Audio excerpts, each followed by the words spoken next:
Hey everybody, so tonight I am going to be making a recipe from the Ninja Speedi Quick Start Guide. I am actually going to be making the chicken bacon ranch mac and cheese.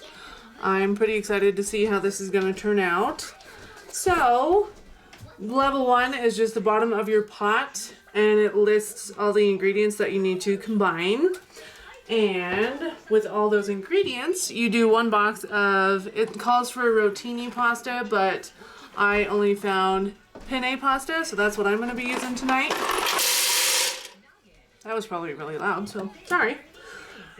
And along with the pasta, you do 2/3 cup of chicken stock. So here's the 2/3 cup.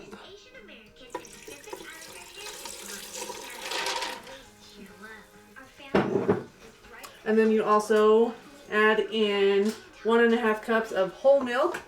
I have 2% instead of whole milk, so I don't think that'll make a big difference here.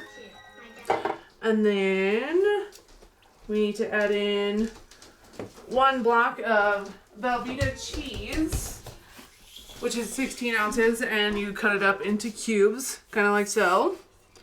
And I'm just gonna toss those in here. A little bit. Oh, maybe. Maybe not.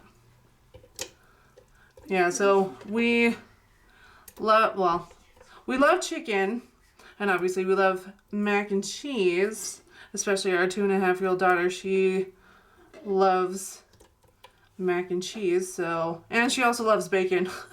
So I'm hoping with having all of her favorites combined in this easy recipe, she will go to town on eating it. So there is the cubed Velveeta cheese, and then it says 2 packets of ranch seasoning, and I'm just gonna kind of sprinkle it in a little bit.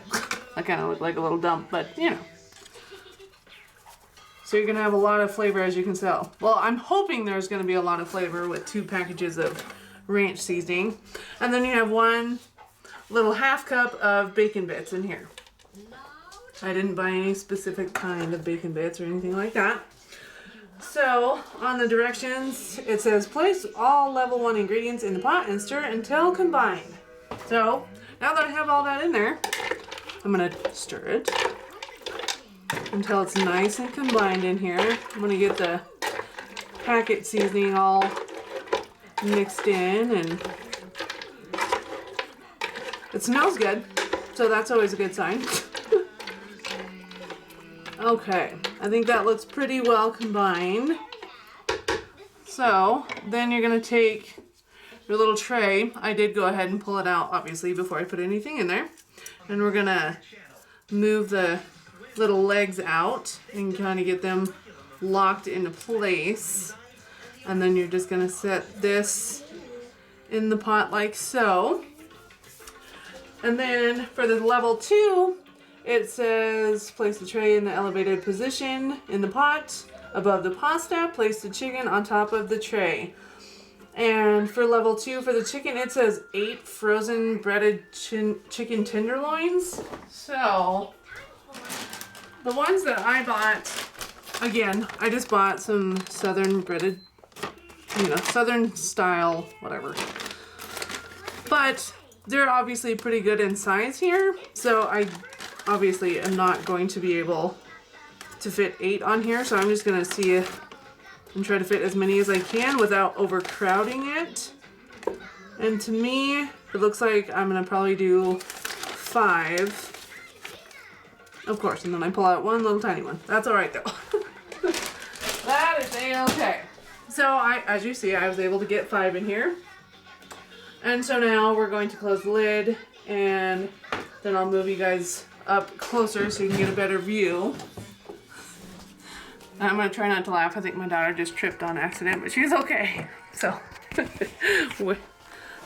no panic mode yet, so we're good. All right, and so we're gonna turn them on. I do have it already plugged in back there. And yeah, so it does say close the lid, and we're going to be rapid cooking. So we're going to flip our little knob up here. And as you see, it changed, and we want to do the speedy meals, it said. And, oops, sorry. Speedy meals, set temperature to 375 and set time to 10 minutes. So we will come over here and adjust our temp to 375, time to, oh, we'll go down to 10 like it said.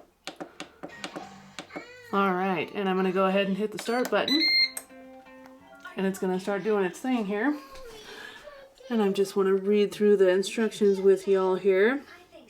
It says press start stop to begin cooking. The unit will steam for approximately 10 to 15 minutes before crisping. And then when cooking is complete, we will transfer the chicken to the cutting board, yada yada. So yeah, I will be back when it changes to a different screen or when it's done. So I'll see you soon. Hey, I just wanted to jump on here. I don't know if you can see it. You might be able to faintly see it, but we do have a little bit of steam coming out. And even in the recipe book, it did say that it would steam a little bit.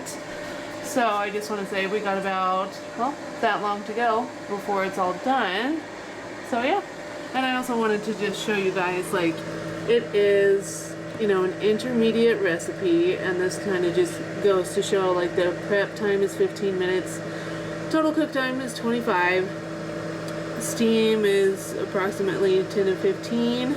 Cook is 10. So it's nice that it gives you a breakdown of like how long it's gonna take for each little step that it goes through. But yeah, I'm pretty excited. It's starting to smell really good in here.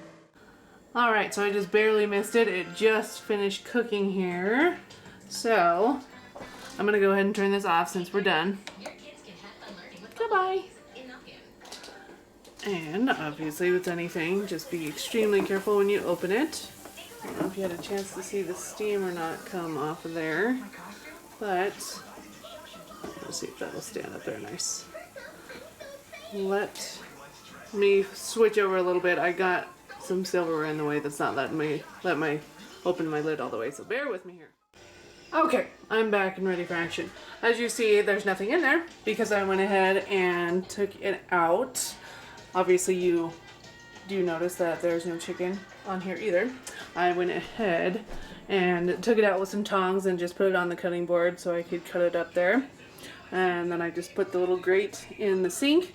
And with that, you can even just wash it by hand, or it is dishwasher safe. Same with your pot here. But yeah, that is how you do the chicken bacon ranch mac and cheese in your Ninja Speedi. Alright, so since I went ahead and set up the knives in my kitchen, I am going to be using the chef's knife here of the Ninja Speedi Never Dull knives. And I'm going to be cutting up some chicken before I go ahead and do the sharpening aspect there. So I just wanted to get a good use of it here before I sharpen it, because, you know, it says they'll be sharp and ready to go, and as you can see, we are very sharp, so that's very good. I'm impressed. Just gonna go ahead and do that with all these little pieces here now that I've had a chance for them to cool down. But yeah, it seems like a really good set so far, and it doesn't take up too much counter space either. I can give you a shot of it here when I get done with this little part here. Not that you need to see where it's at on my counter, but you know, just to get an idea. So, any space-saving item is always good for any aspect of your home, but if you like to cook like I do, obviously space-saving is important. So,